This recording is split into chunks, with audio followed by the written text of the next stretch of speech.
Hello বন্ধুরা, কেমন আছো সবাই? আশা করি ভালো আছো। চলো তোমাদের সঙ্গে একটা ছোট্ট সফর শেয়ার করি। নদী নদী দেখতে বা নদীতে সফর করতে কার না ভালো লাগে বলুন?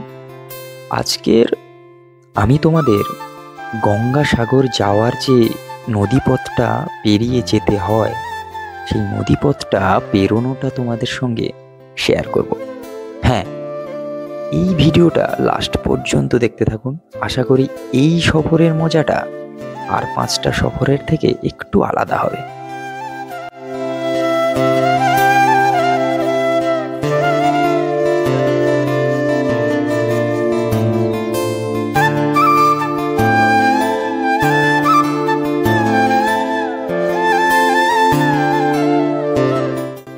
তবে তুমি পৃথিবীর যে প্রান্ত থেকেই আসো না কেন, এই নদী যখন পেরোবে গঙ্গাসাগরে যাওয়ার জন্য, অবশ্যই তোমার সব ক্লান্তি দূর করবে।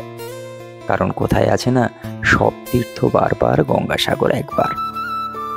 নদী সফরের এই দৃশ্য তোমার দু চোখের নয়নটাকে জুড়িয়ে দেবে, সব ক্লান্তি দূর করে গঙ্গাসাগরের ভ্রমণটা আরো দ্বিগুণ করে দেবে।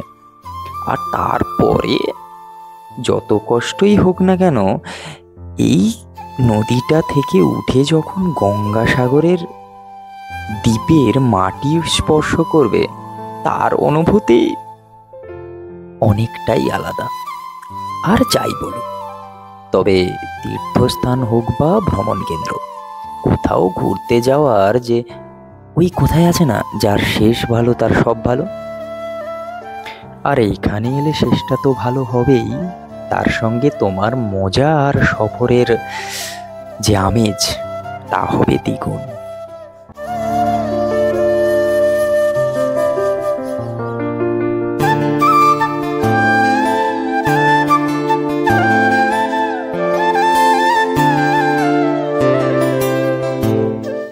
তোমাদের সঙ্গে কথা বলতে বলতে এই ছোট্ট নদীর সফরটা প্রায় শেষ। এখন নামার পালা। নেমেই পা দেব গঙ্গাসাগরের মাটিতে। তবে বলুন তো, ভালো নয় সফরটা? আশা করি তোমরা যখন আসবে এর আমেজ আরো দ্বিগুণ হবে।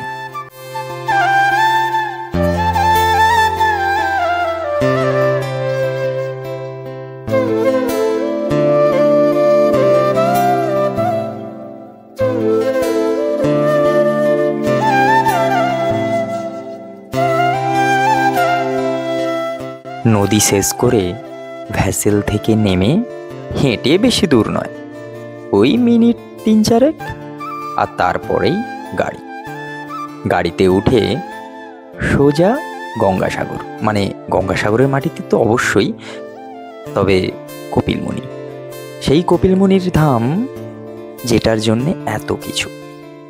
গাড়িতে উঠেই বেশিক্ষণ নয়, মাত্র 30 মিনিট, আর তারপরেই কপিলমুনি দর্শন। আমি তো চলে এসেছি, তোমরা কবে আসছো? ভিডিওটা যদি ভালো লাগে অবশ্যই লাইক, কমেন্ট, শেয়ার করতে ভুলবে না কিন্তু। আর যারা এবছর গঙ্গাসাগর মেলা দেখতে আসতে পারবে না, তাদেরকে অবশ্যই ভিডিওটা শেয়ার করো।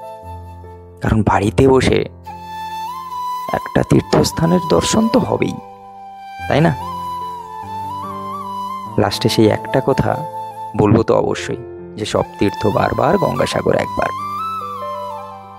আর হ্যাঁ, গঙ্গাসাগরের ভিডিও আসা আজকের থেকে শুরু হলো। আশা করি পুরো গঙ্গাসাগর মেলাটা ঘুরে তোমাদের দেখাবো। তার জন্য চ্যানেলটাকে অবশ্যই সাবস্ক্রাইব করতে হবে কিন্তু। চলুন, কথা বলতে বলতে চলে এলাম আর কিছুটা।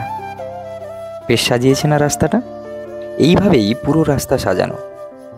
কিছুটা দূরে গেলেই গাড়ি, তারপর উঠে পাড়ি দেব কপিলমুনির উদ্দেশ্যে।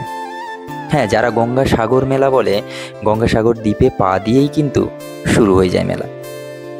এখানে যে মেলা এর পরে কতটা যাব এরকম কোনো ব্যাপার নেই, পুরো দ্বীপটা জুড়েই মেলা। যেরকম যারা হলদিয়া মেলার কথাটা শুনে থেকেছো, তারা আরো ভালো জানবে। যেরকম পুরো হলদিয়া জুড়ে হতো, ঠিক তেমন পুরো গঙ্গাসাগর দ্বীপটা জুড়েই মেলা। তবে আসল মেলা বলতেই কপিলমুনির মন্দির আর তার চারিদিকে। তবে এইভাবে পরিবেশ কিন্তু খুবই মজাদার, যাই বল। কথা বলতে বলতে অনেক দূর চলে এলাম, এবার গাড়িতে ওঠার পালা। চলুন আমি গাড়িতে করে কপিলমুনির মন্দিরে যাই, আর দেখা হচ্ছে নতুন কোনো ভিডিও। আর হ্যাঁ, খুব তাড়াতাড়ি গঙ্গাসাগরের ভিডিও আসছে। চলো টাটা, বাই বাই।